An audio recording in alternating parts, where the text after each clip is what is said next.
nos tienes citas comparadas, digamos, de por un lado Carolina Toá, que en su momento era ministra del presidente Boric, ¿verdad? Ministra del Interior, y en ese momento señaló, el mayor ajuste fiscal que se ha hecho desde el retorno a la democracia lo hizo el actual gobierno. El mayor déficit que se ha generado desde el retorno a la democracia lo dejó el gobierno anterior. Y esta frase de Carolina Toá la quisimos comparar con una frase del presidente argentina Milei, al otro lado de la cordillera, que señala en la onda, en la jerga de los libertarios, ¿verdad? Dice, hicimos el ajuste fiscal más grande de la historia de la humanidad. Entonces tenemos una representante del progresismo chileno reivindicando el ajuste fiscal en un tono similar al de Milei. ¿Qué nos podrías comentar al respecto, querido Marco? Yo primero decir que el ajuste económico, que por fin se habló de ajuste económico en Chile, tiene algo de escandaloso porque el ajuste económico en Chile no se le hizo apretándole el cinturón a los más ricos. Esta es la bronca. Cuando uno habla de reforma tributaria, es justamente para evitar el ajuste económico a los más pobres. ¿Qué es lo que hizo el gobierno? A la cultura, a los más pobres, le hizo un ajuste económico, le apretó el cinturón. Me explico. Cuando el Banco Central subió la tasa de interés, lo que hizo fue decirte, Nico, no te endeudes, Nico. No vayas al banco. Quiero frenar el consumo, quiero frenar el crédito porque tengo mucha inflación. O sea, le dijo a la clase media que no tiene herencia, que no tiene plata acumulada, que vive su trabajo, que se frenara en el gasto. Ahora, mucha gente los créditos no los pide, ¿sí? Solo para comprarse un tercer auto, se pide un auto para trabajar, se pide para ampliar la casa, se lo pide para comer. Por tanto, lo que hace el gobierno es muy injusto.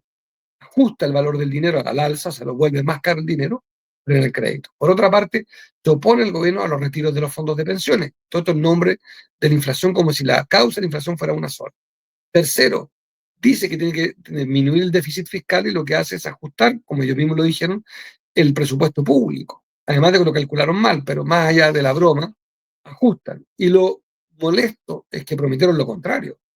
Prometieron una expansión fiscal como candidatura, prometieron y criticaron a Piñera por su avaricia. Por eso hubo, fíjate bien, en la pandemia un debate sobre los retiros de fondos de pensiones, porque Piñera era avaricioso, proponía, acuérdate, un bono por debajo de la línea de la pobreza, según él, por la responsabilidad fiscal, y este gobierno hace lo mismo. Y lo más doloroso es que Milei, que es el presidente de Argentina, se jacta de lo mismo que la candidata PPD, la exministra. Dice, Milei, yo hice el ajuste más grande de la historia. La misma frase que todas. Y esto es lo que digo, que estamos, como dice Daniel Flores, un amigo mío, estamos en el sinsentido, antropólogo en la Chile, Nico, igual que tú eres de abogado de la Chile, yo soy de la Chile, dame filosofía en los tres, una discusión entre los que estudiamos en una universidad pública, laica, el sinsentido, la Chile, ya, yo también creo que la Chile perdió mucho sentido entre tú y yo, pero era el sentido de lo público. Yo opté por la Chile, no sé si tú, Nico, porque hay un sentido de república, hay un sentido de lo laico, hay un sentido de vivir juntos. La Chile, a diferencia de la católica, que son opciones igual de legítimas, pero son opciones también. Por lo mismo, no era una opción académica, una opción mucho más que académica, era una opción de promesa de universalidad. Entonces, no la tengo más, creo que estamos en el sin sentido, querido Nico, en la pérdida de sentido, da todo lo mismo. El aborto pasa con una noticia menor. Cast dice que barbaridades, el otro dice que hay que eliminar el Ministerio de Educación, la otra nos miente en la cara que es Matei. El gobierno dice que hay que hacer un ajuste, que está orgulloso de haber hecho un ajuste más grande de la historia de la democracia, igual que Milei, que dice lo mismo, la extrema derecha dice lo mismo que este gobierno. Esto es de loco. Acabo de leer ahora que unos diputados se rebelen contra el gobierno porque no entregan los recursos para la salud. Está un gobierno que hace un ajuste económico post pandemia. Ajuste económico post pandemia. Alguien dirá, pero Marco, era normal. Había demasiado gasto. Sí, pero te fuiste al chancho. Si hay un problema en lista de espera, Nico, aumentar las listas de espera. No, brutal, brutal. Mira, por eso nosotros acá le hicimos este meme a Toa Lane. Mira, Recortín y Recortón son buenos amigos. No, yo también, o sea, me sumo a tus palabras, el sinsentido, ¿verdad? La renuncia al final, o sea, si todo, un poco, si es que suena bien, entonces digámoslo, ¿no? Entonces, si suena bien ahora presentar credenciales de eficiencia, de tecnocracia, ¿verdad? Mira, somos los tecnócratas que gestionamos el Estado bien. Y la frase, mira, volver a la frase de Carolina Toá, el mayor ajuste fiscal que se ha hecho desde el retorno a la democracia lo hizo el actual gobierno. El mayor déficit que se ha generado desde el retorno a la democracia lo dejó el gobierno anterior. Entonces, si uno analiza la coherencia de la frase es, el gobierno anterior dejó un déficit, entonces la manera que nosotros tuvimos como gobierno responsablemente, como buenos neoliberales que somos, de resolver ese déficit fue hacer un ajuste fiscal. Entonces, como los otros dejaron un forado, digamos, sea cierto o falso, nosotros la manera de resolverlo fue reduciendo las partidas y reduciendo el financiamiento de la educación pública, a la sala cuna, a los jardines infantiles. Si eso es lo que la gente tiene que tener claro cuando se habla de ajuste fiscal, ¿qué es el ajuste fiscal? El ajuste fiscal es reducir la cantidad de plata y financiamiento público que le llegan a los colegios públicos. Yo te comentaba de lo que me decían las educadoras de la sala cuna al que va mi hijo de 2 años. Decían, Nicolás, ahora tenemos una sala con 30 niños, 20 niños, y antes tenía, no sé, 3 paños para limpiar y ahora me hacen llegar un paño. Entonces pasé de la precariedad ya a la inexistencia y eso es el ajuste, digamos. Entonces, no sé cómo alguien podría, no sé por qué Carolina Toá cree que es un mérito y a quién le está hablando cuando le dice esto. Porque claro, quizás es un mérito decírselo al gran empresariado, no sé, pero no sé, yo la llamaría a revisar en su fuero interior sus frases. Así que por eso Recortín y Recortón son buenos Sí, está muy amigos en bien. ambos lados de la cordillera. Claro, este es el problema de la primaria, porque yo la califiqué como una primaria triste y no juzgo a quien quiera votar ahí, es porque los cuatro candidatos fueron cómplices pasivos del ajuste fiscal. Ninguno se quejó. Entonces, eso es lo que duele, que no hubo ninguna, en el gobierno ninguna crisis. Por lo menos en la concertación existía, ¿te acuerdas? Un debate entre autoflagelante y autocomplaciente.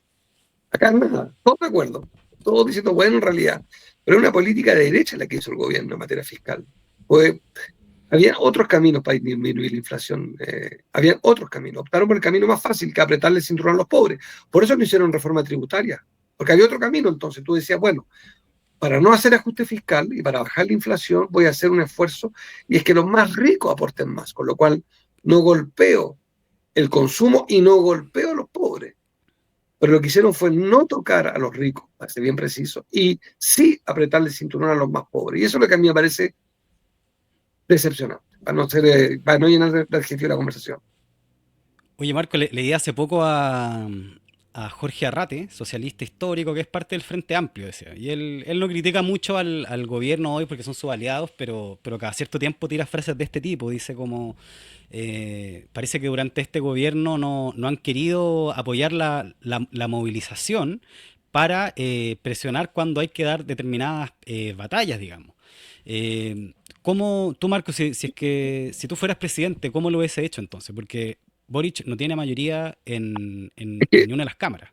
yo diría ¿Cómo se que hace? mira, si tampoco, la economía financiera es súper difícil, Nacho, pero Nico, pero déjame ayudar a ver si aplanamos la información. Primero, el Estado no es como una familia. ¿Por qué cuando dicen el presidente como un padre de familia? Eso es una gran estupidez, Nico, porque las familias mueren, los estados no. ¿Cuánto va a durar un abuelo?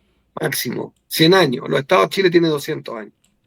En segundo lugar, un estado no es como una empresa, porque la capacidad de endeudamiento de la empresa también tiene que ver con la vida útil de sus dueños. ¿Me explico? Si el dueño tiene 95 años, el banco deja de prestarle. No sé si me sigues. Hay una parte, las empresas tienen una cierta edad, los estados no.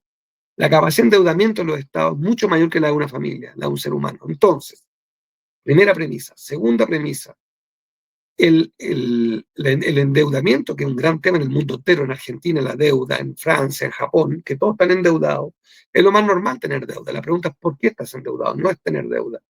Y hay deuda que es para inversión y deuda que es para pagar deuda. Y Chile podría perfectamente todavía endeudarse un poco más, Nico, tener plata fresca, para crear empleo. Yo habría endeudado un poco el Estado sin traspasar la frontera de la calificación internacional de A, un tema crediticio. Mientras no seamos B, es decir, el costo del dinero que pidamos prestado, yo me seguiría endeudando. Es el único techo de la deuda, que sea hasta A menos. Hoy día están doble A Chile. Si es A menos, más o menos. Si no bajamos de A menos, tú te puedes endeudar. Y con esa plata que haría yo, uno, invertir seriamente en obras públicas para crear empleo, o sea, una deuda que me genera empleo, me genera riqueza, recaudo impuestos, y me deja obra pública, estadios, embalses, carreteras, colegios. Y al lado de eso, también una parte del dinero de ese, tengo que hablarlo con Luis Mesina, para el sistema previsional distinto, o sea, requerir plata fresca también. Entonces, hay endeudamiento que es social, endeudamiento productivo, endeudamiento de inversión. Y tercero, si me faltan recursos que siempre te van a faltar, tengo que pedirle a los que más tienen. Por ejemplo, el royalty minero. podría haber pedido más, o en Soquimich, en el contrato con Soquimich, la renta, que es la que se quedó Soquimich, es abusiva. Podías recaudar más, hay plata todavía para recaudar en minería, en royalty a la pesca, royalty eléctrico, la hidroeléctrica, tú sabes, también deben pagar un royalty. Después de su inversión, siguen usando agua que es de todos nosotros, el agua de los ríos, la hidroelectricidad, también deben pagar un royalty, ¿me sigues? Más alto. Entonces, yo habría hecho una reforma tributaria para pegarle suele muy feo, pro crecimiento y en algunos sectores pedirle más. Pero también habría hecho cosas sofisticadas. Por ejemplo, a una empresa, Nico, que reinvierta sus utilidades, le cobro cero impuestos, hasta 10.000 UF. O sea, es de dulce y a gras, pero el gobierno renunció a ese debate. Ni siquiera la derecha votó contra. El gobierno no presentó la reforma tributaria que propuso como candidatura. Por eso siempre creo que el verdadero presidente es Mario Marcel, no el presidente Boric.